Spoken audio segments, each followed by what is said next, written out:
Assalamualaikum warahmatullahi wabarakatuh. Alhamdulillah, alhamdulillahilladzi hadana lihada wa ma kunna linahtadiya laula an hadana Allah. Wassalatu wassalamu ala Rasulillah wa ala alihi wa ashabihi wa man walah. ولا حول ولا قوة إلا بالله اللهم علمنا ما ينفعنا وانفعنا بما علمتنا وزدنا علما سبحانك لا علم لنا إلا ما علمتنا إنك أنت العليم الحكيم. Bapak Ibu, para hadirin dan hadirat rahimani wa rahimakumullah, tidak bosan-bosannya mari senantiasa kita panjatkan puja dan puji syukur kita kehadirat Allah Subhanahu wa taala, yang mana dengan nikmatnya, karunia-Nya, hidayah dan taufiknya kita bisa berkumpul di Mushola As-Salam untuk menunaikan sholat zuhur secara berjamaah, kemudian dilanjutkan dengan kajian ilmiah. Semoga Allah Azza wa Jalla berkenan untuk menerima ibadah yang baru saja kita laksanakan. Amin ya rabbal alamin. Kemudian sholawat serta salam tak lupa kita aturkan kepada Nabi Muhammad sallallahu alaihi wasallam beserta keluarga, sahabat dan seluruh pengikutnya yang setia hingga yaumil qiyamah. Para hadirin dan hadirat rahimani wa rahimakumullah, sebelum mulai kajian ada satu pertanyaan yang ingin ulun tanyakan, yaitu apa hukumnya ketika ada seorang imam memanjangkan rukuknya. Memanjangkan apa? Rukuknya. Tetapi niatnya adalah agar makmum yang baru saja masuk ke dalam masjid membuka pintu bisa sholat dan mendapatkan rukuk bersama imam sehingga mendapatkan satu rakaat bersamanya. Kira-kira niat seperti ini diizinkan oleh syariat atau tidak, Pak? Jadi niat seorang imam memanjangkan rukuknya agar si makmum mendapatkan rukuk bersama imam sehingga mendapatkan satu rakaat bersamanya. Niat seperti ini boleh atau tidak? Bukan karena Allah Pak niatnya, tapi niatnya supaya memanjangkan rukuknya supaya makmum mendapatkan satu rakaat bersama imam. Niat seperti ini diperbolehkan atau tidak? Boleh, bukan karena Allah ini, Pak. Jadi ini niatnya agar si makmum mendapatkan rakaat bersama imam. Seperti kita ketahui bersama bahwa seseorang dikatakan mendapatkan satu rakaat minimal adalah ketika mendapat satu rukuk, betul Pak? Tapi kalau sudah sami Allahu liman hamidah, maka dia harus menambah satu rakaat karena tertinggal satu rakaat, betul ya? Nah, imam ini niatnya agar si makmum dapat satu rakaat bersamanya. Niat seperti ini dibolehkan oleh syariat. Niat seperti ini dibolehkan oleh syariat. Contoh lain, ada makmum masuk ke masjid, tiba-tiba imamnya salam, assalamualaikum warahmatullah, assalamualaikum warahmatullah. Berarti makmum tidak sempat berjamaah bersama imam, maka dia mencari jamaah, tidak didapatkan jamaah yang telat bersamanya. Tiba-tiba ada seseorang yang telah menunaikan sholat jamaah mengatakan, wahai fulan, ayo sholat bersama saya ingin bersedekah. Saya ingin apa? Bersedekah. Niat sholat tapi niatnya untuk sedekah, Pak. Boleh atau tidak? Boleh atau tidak? Kenapa tidak boleh, Pak? Iya. Jadi berarti kan dia sholat tapi niatnya bersedekah kepada orang yang belum sholat tadi. Dia sudah sholat jamaah, tapi niatnya bersedekah kepada orang yang belum sholat jamaah, maka hukumnya boleh. Rasulullah Shallallahu Alaihi Wasallam bersabda, "Ala rajulun yatasaddaqu ala hada fayusalli ma'hu." Adakah di antara kalian wahai para sahabatku yang ingin bersedekah kepada fulan karena fulan belum sempat sholat jamaah, sehingga engkau sholat bersamanya, bersedekah bersama orang tersebut, maka ini dibolehkan dengan syarat niatnya tetap karena Allah. Ini hanya niat yang kedua. Jadi dicampur niatnya karena Allah yang pertama, yang kedua ingin bersedekah. Karena Allah yang pertama, yang kedua ingin memanjangkan supaya si makmum tadi tidak telat. Si makmum tadi mendapatkan 1 rakaat bersama imam, maka ini dibolehkan. Contoh yang lain, Pak, ini penting sekali kita bahas. Contoh yang lain, ada ibu pian atau keluarga pian sakit.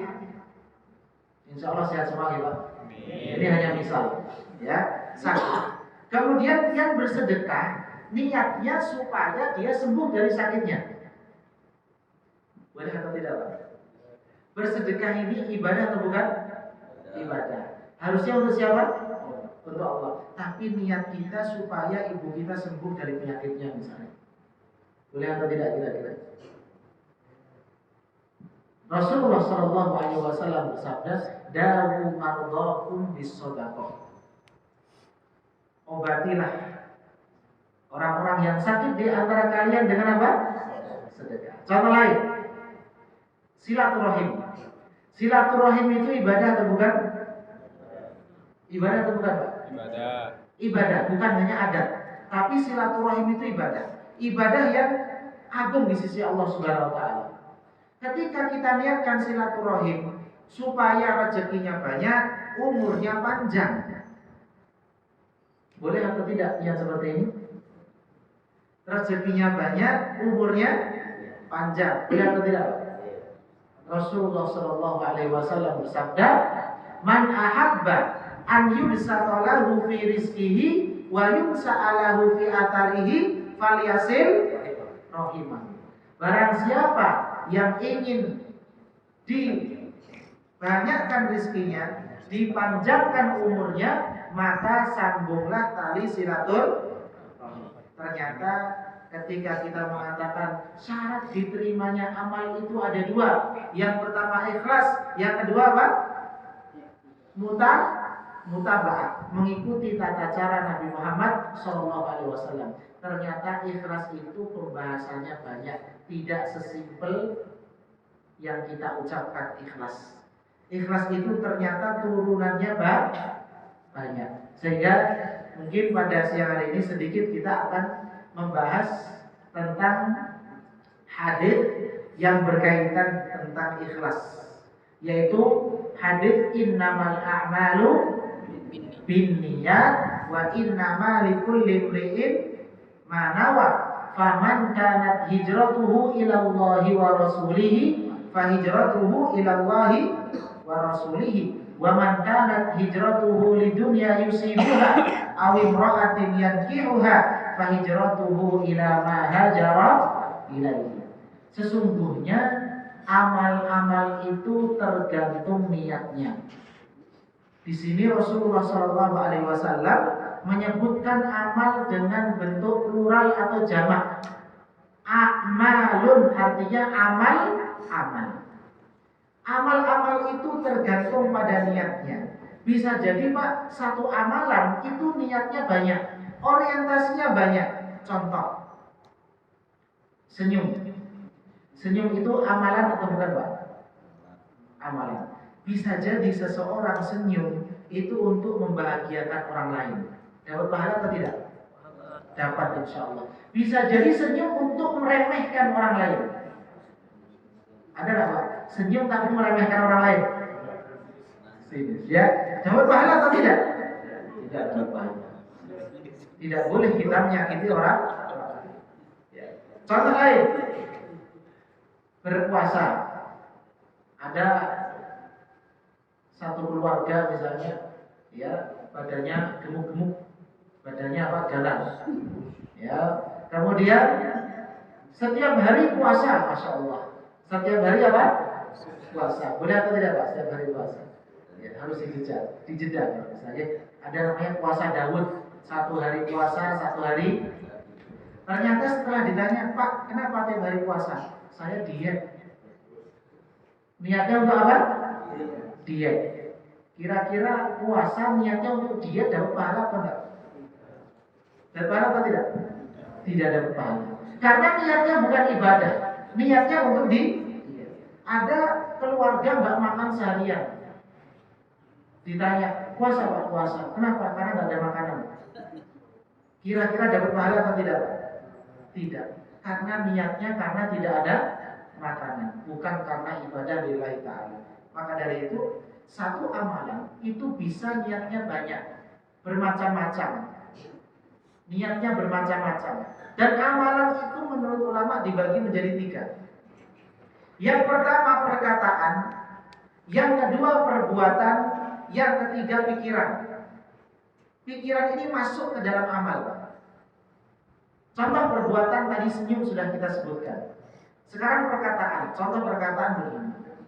Sebelum saya ceramah, saya bersiap-siap di rumah supaya komunikasinya baik dan bisa dicerna dengan baik oleh jamaah, kemudian bisa diamalkan dan didakwahkan.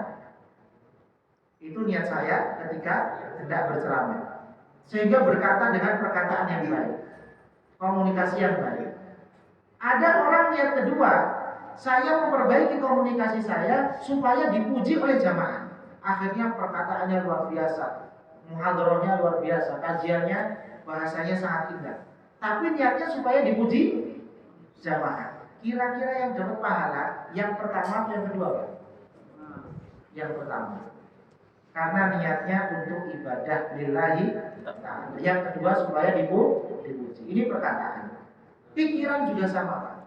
Selama kita berpikir yang positif untuk kebaikan umat Islam, misalnya DKM musola apa ini Pak? Assalam. Berpikir keras bagaimana karyawan PDAM ini semuanya sholat jamaahnya rajin. Gimana caranya? Berpikir keras gimana supaya jamaah PDAM ini mengajinya bagus, ngaji Qurannya fasih misalnya. Gimana caranya? Berpikir seperti itu saja, hanya berpikir Pak, hanya pikiran saja itu mendatangkan pahala. Itu belum diaplikasikan dalam bentuk amal. Baru apa? Berpikir untuk umat Islam mendapatkan pahala. Atau yang lain, gimana ya cara supaya anak-anak yang kurang mampu ini bisa sekolah di pesantren tanpa bayar uang gedung nggak mahal-mahal? Gimana caranya? Setelah dia cek kok mahal-mahal. Saya ingin ada pesantren yang orang yang tidak mampu pun bisa belajar agama, bisa belajar bahasa Arab. Baru berpikir saja sudah dapat pahala. Gimana ya orang yang habis kerja, tapi dia bisa bahasa Arab. Dari jam 7 sampai jam 5 kerja, tapi malam bisa belajar bahasa Arab. Sehingga dia bisa belajar bahasa Arab dengan baik. Gimana caranya? Bikin program. Baru belum bikin, baru berpikir saja. Itu sudah dapat apa Pak? Pahala. Berbeda dengan yang fulan B. Gimana caranya biar masjid itu sepi ya? Gimana caranya supaya pesantren-pesantren ini tidak laku lagi? Bikinlah isu-isu yang macam-macam. Kira-kira dapat dosa atau pahala orang seperti ini? Dosa. Baru berpikir. Pak. Ini kisahnya sama dengan apa yang termaktub di dalam Al-Quran surah Al-Muddathir. Innahu fakkara wa qaddar. Ada seseorang berpikir untuk mencela Al-Quran. Dia berpikir dengan keras bagaimana cara saya mencela Al-Quran. Kemudian sampai ujungnya dia mengatakan faqala in hadza illa sihrun yu'thar. Quran ini tidaklah melainkan sihir yang dipelajari dari orang-orang terdahulu. Kemudian dia mengatakan in hadza illa qaulul bashar. Quran ini tidak lain hanyalah perkataan manusia. Kemudian Allah mengatakan sauslihi sakor. Aku akan masukkan dia ke dalam neraka sakor. Lihat, dia hanya berpikir, Pak. Berpikir bagaimana mencela Al-Quran. Yang ujung-ujungnya dia mengatakan Quran ini adalah perkataan manusia. Maka Allah mengatakan sauslihi sakor. Aku akan masukkan dia ke dalam neraka sabar. Jadi ini terdapat di dalam surat Al-Muddathir. Maka dari itu, mari Pak, kita perbaiki pola berpikir kita. Jangan berpikir yang negatif. Selalu berpikir apa? Positif untuk kebaikan umat Islam, untuk agama Islam. Bagaimana caranya orang-orang yang di luar ini mengenal agama Islam? Bagaimana caranya anak-anak yang kurang mampu ini bisa masuk ke dalam pesantren? Gabung kita patungan, ayo bikin pesantren, tidak usah mewah-mewah, tidak usah mewah-mewah, rumah biasa bisa belajar agama. Masalah ijazah nginduk ke sekolah lain bisa Pak. Tidak harus mahal sekolah itu sekarang. Yang penting anak-anak bisa bahasa Arab, bisa hafal Al-Quran. Bagaimana caranya? Berpikir itu insya Allah akan mendatangkan pahala. Belum lagi dia mengaplikasikan dalam bentuk real. Tentu pahalanya lebih banyak. Ini contoh ya, amal perbuatan, amal perkataan dan pikiran. Sekarang kita masuk pada sabda Nabi yang selanjutnya. Wa inna ma likulli imri'in ma. Seseorang itu akan dibalas sesuai dengan niatnya. Seseorang akan dibalas sesuai dengan apa? Niatnya. Tadi senyum yang niatnya menyenangkan orang lain, balasannya pahala. Senyum yang niatnya untuk meremehkan atau merendahkan atau mengejek orang lain, maka akan mendapat dosa. Jadi seseorang akan diganjar sesuai dengan niatnya. Terkadang Pak, ada orang berinfak 2.000 rupiah, tetapi bisa jadi 2.000 rupiah tadi sangat besar di sisi Allah Subhanahu wa Ta'ala. Contoh lain, dulu pernah kita mendengar ada sebuah kisah, yaitu wanita pelacur yang memberi minum seekor anjing. Masuk mana? Surga. Hanya memberi minum seekor anjing. Apa yang membuat dia masuk surga? Bukan memberi minumnya, tetapi karena keikhlasan yang dimiliki oleh wanita tersebut, sehingga Allah mengampuni dosanya, kemudian Allah masukkan dia ke dalam surganya. Sehingga Al-Imam Ibnu Mubarak rahimahullah ta'ala mengatakan, rubba amalin sagirin tu'adzimuhun niyah. Betapa banyak amal itu kecil tetapi agung di sisi Allah karena niatnya yang tulus. Wa rubba amalin kabirin tusaggiruhun niyah. Betapa banyak amal yang besar tapi kecil di sisi Allah Subhanahu wa Ta'ala karena niatnya yang kurang tulus. Maka dari itu, mari Pak, kita lebih banyak untuk melihat, mengoreksi niat kita daripada memperbanyak amal kita. Syukur-syukur amalnya banyak, niatnya baik. Tapi kalau belum mampu, koreksi niat kita. Sebelum kita berbuat, sebelum kita berkata, sebelum kita berpikir untuk apa semua ini. Kalau untuk lillah, maju. Kalau bukan karena Allah, jangan maju. Ini pesan tersirat dari hadis yang selanjutnya dari wa inna ma likulli imri'in ma nawa. Kemudian Rasulullah SAW memberikan satu contoh ibadah yang mulia di dalam hadis ini, yaitu ibadah hijrah. Ibadah apa? Hijrah. Rasulullah SAW bersabda, barang siapa yang hijrahnya karena Allah dan Rasulnya, maka dia akan mendapatkan pahala sesuai dengan niatnya. Dan barang siapa yang hijrah karena dunia dan perempuan yang ingin dinikahinya, maka dia akan mendapatkan sesuai dengan niatnya. Di sini ada satu ibadah yang mulia yang Rasulullah SAW sebutkan, yaitu ibadah hijrah. Hijrah ini dibagi menjadi dua. Yang pertama, hijrah yang berkaitan dengan tempat. Yang kedua, hijrah yang berkaitan dengan amalan. Hijrah yang berkaitan dengan tempat, turunannya ada dua. Yang pertama, hijrah dari tempat yang tidak aman menuju tempat yang aman. Yang kedua, hijrah dari negeri kafir menuju negeri Islam. Contoh, hijrah dari tempat yang tidak aman menuju tempat yang aman, yaitu apa yang diinstruksikan oleh Nabi Muhammad SAW kepada para sahabat di Mekah. Wahai para sahabatku, berhijrahlah kalian ke Habasyah. Kenapa ke Habasyah? Padahal negeri Habasyah itu Pak, negerinya orang Nasrani. Kenapa disuruh ke Habasyah? Ternyata rajanya adalah seorang yang adil. Negerinya adalah negeri yang aman dan tentram. Walaupun negaranya bukan negara Islam, kalau pemimpinnya adil, negerinya aman, maka ini bisa juga dinamakan dengan hijrah. Berpindah dari tempat yang tidak aman menuju tempat yang aman, yaitu negeri Habasyah. Kemudian setelah itu para sahabat radhiyallahu anhum mendengarkan isu bahwasannya di Mekah keadaannya sudah kondusif. Akhirnya para sahabat radhiyallahu anhum memutuskan, ayo kita balik ke Mekah. Sesampai di Mekah ternyata sama keadaannya. Orang-orang kafir Quraisy masih menyiksa para sahabat radhiyallahu anhum. Maka Rasulullah SAW memerintahkan para sahabat untuk hijrah ke Habasyah yang kedua kalinya. Ini contoh berpindah dari tempat yang tidak aman menuju tempat yang aman. Sekarang kita ambil contoh berpindah dari negeri Islam, negeri kafir menuju negeri Islam. Contohnya adalah hijrahnya Nabi Muhammad SAW beserta para sahabat ke kota mana? Ke kota Madinah. Dari kota Mekah menuju Madinah. Nah, kemudian hijrah yang selanjutnya adalah hijrah yang berkaitan dengan amal. Insya Allah kita sering melakukannya setiap hari, yaitu hijrah dari kemaksiatan menuju ketaatan. Karena hijrah artinya berpindah dari kemaksiatan menuju ketaatan. Pak, hidup kita ini lama atau singkat Pak di dunia? Lama atau singkat kira-kira? Singkat, sebentar saja. Sebentar saja. Saya, Pian, kita semua sebentar lagi akan pindah. Pasti pindah kemana Pak?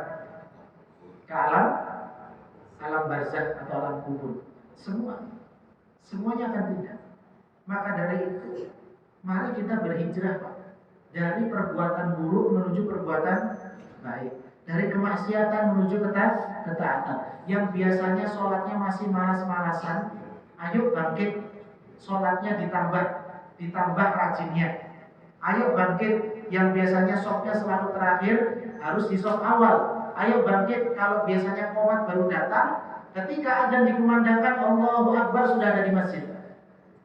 Hijrah dari perbuatan yang kurang baik menuju yang baik.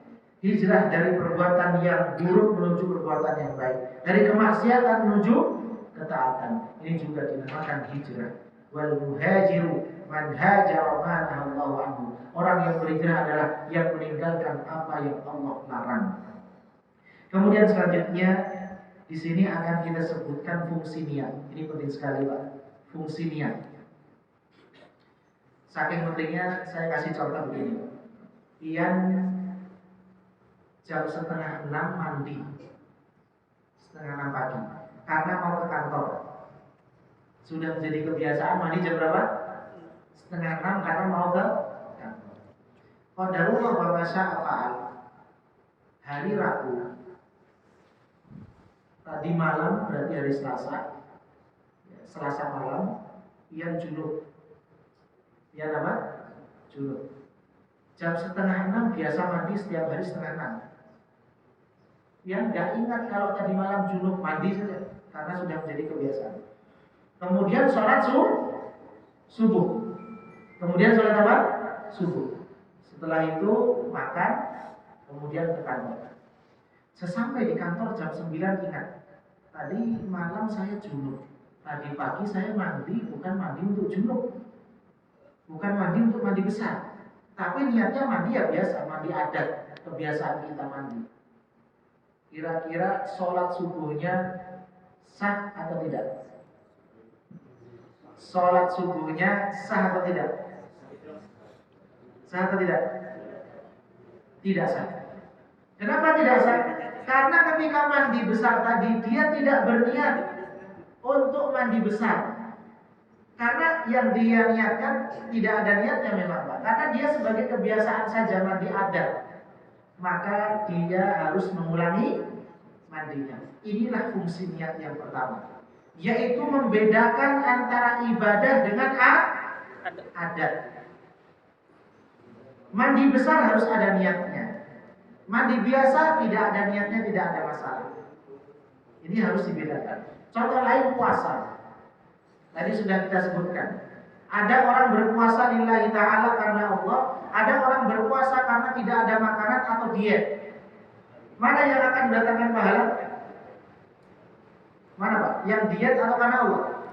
Yang karena Allah Subhanahu wa ta'ala. Baik, kita lanjut. Fungsi niat yang selanjutnya. Ini masih kuat atau enggak? Kita lanjut ya.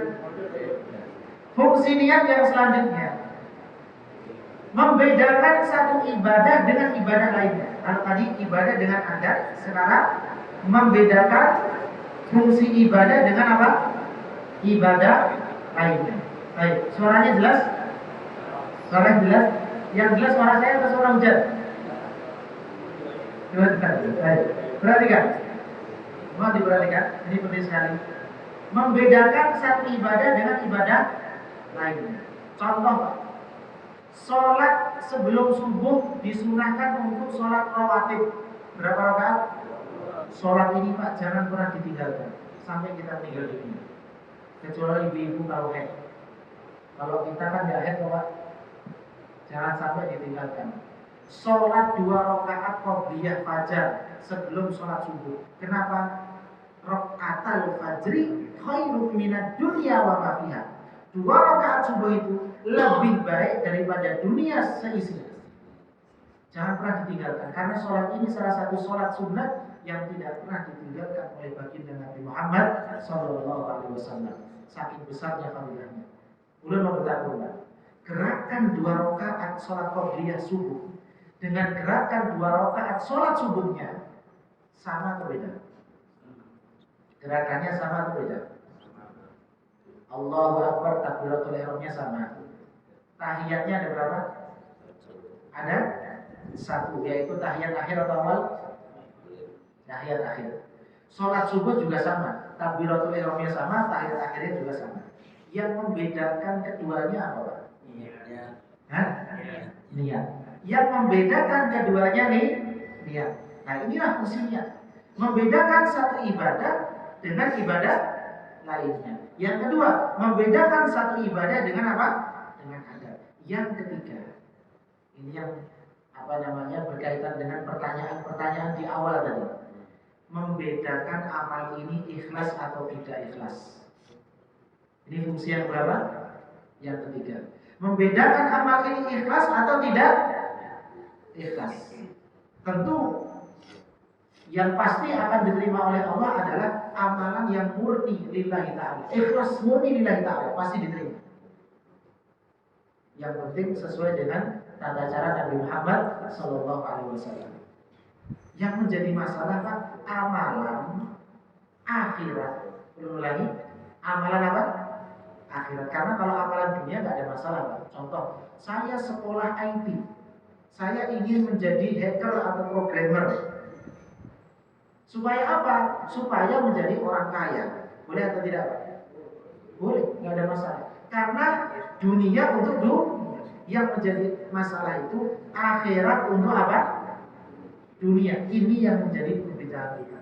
Sebenarnya ini agak panjang pembahasannya. Ya, amalan akhirat untuk apa? Dunia. Contoh begini. Tadi sudah kita sebutkan niat silaturahim. Niat apa?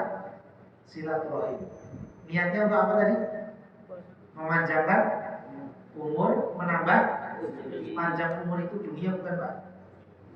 Dunia. Nambah rezeki? Dunia. Silaturahim ibadah atau bukan? Ibadah. Berarti niat ibadah tapi dicampur dengan dunia. Boleh atau tidak? Boleh. Yang pertama asalkan ada dalilnya. Asalkan ada hadisnya. Contohnya dari Nabi Muhammad sallallahu alaihi wasallam. Yang jadi perselisihan itu ketika tidak ada nasnya. Ketika tidak ada hadisnya. Ya, ketika tidak ada nasnya atau tidak ada hadisnya. Contoh, saya datang ke masjid untuk sholat dan jualan. Jualannya di luar masjid tentunya Pak ya. Sambil bawa gerobak petrol misalnya, ditaruh di luar sambil sholat apa? Jamaah di Sabilal misalnya. Rame jamaah misal. Ya, kemudian niatnya ada 2 tadi. Yang pertama untuk sholat, yang kedua untuk jualan. Boleh atau tidak Pak? Boleh atau tidak? Di sini yang menjadi perselisihan di kalangan ulama. Di sini yang menjadi apa? Ada yang mengatakan kalau didominasi dunia maka dia tidak dapat pahala. Pahala masjidnya Pak. Tapi kalau didominasi oleh akhiratnya, maka dia dapat pahala. Yang jadi masalah kalau setengah-setengah, imbang. Niat jualannya sama niat ke masjid akhiratnya. Imbang. Ini yang jadi permasalahan juga. Mana yang lebih kuat? Apakah dapat pahala atau tidak? Insya Allah dapat pahala. Insya Allah dapat apa? Nah, walaupun ada perbedaan pendapat di kalangan ulama. Nah, ini pentingnya niat. Jadi yang paling afdal memang lillahi ta'ala. Tapi karena kita manusia biasa, Pak, karena ada amalan akhirat diniatkan untuk apa? Dunia, maka di sini ada rinciannya. Bagaimana dengan hadis Ustaz? Barang siapa yang menuntut ilmu, yang seharusnya menuntut ilmu itu la yata'allamu illa liyusiba bihi 'aradan minad dunya. Dia tidak belajar kecuali hanya untuk mendapatkan dunia saja. Maka dia tidak akan mencium baunya surga. Ini kalau 100% Pak. Ini kalau apa? 100% niatnya bukan untuk hanya untuk dunia, maka dia tidak akan mencium bau surga. Tapi kalau setengah-setengah misalnya, niatnya lillahi ta'ala, juga niatnya untuk mendapatkan ijazah, ijazahnya digunakan untuk kerja dapat uang, bisa nabung, bisa umroh, bisa haji. Boleh nggak seperti niatnya? Boleh, tidak ada masalah. Dia dapat ijazah, dengan ijazah dikenal orang, kemudian bisa menyebarkan agama Islam. Boleh atau tidak, Pak? Boleh, tidak ada masalah. Nah, sehingga tidak boleh kita letterlek di dalam memahami apa? Satu hadis. Ternyata banyak turunan dan rinciannya. Wallahu a'lam. Sebenarnya ada lagi, Pak, yang terkait dengan riya, ya. Kalau tadi berkaitan dengan niat selain Allah tapi untuk dunia. Kalau yang kedua, niat untuk selain Allah tapi untuk riya. Ini berbeda lagi. Ya, ini berbeda. Jadi wallahu a'lam besar karena waktunya ya cukup, insyaallah setengah jam ini sudah disampaikan. Semoga yang sedikit ini bermanfaat. Tentunya untuk selalu niat amal dan disampaikan.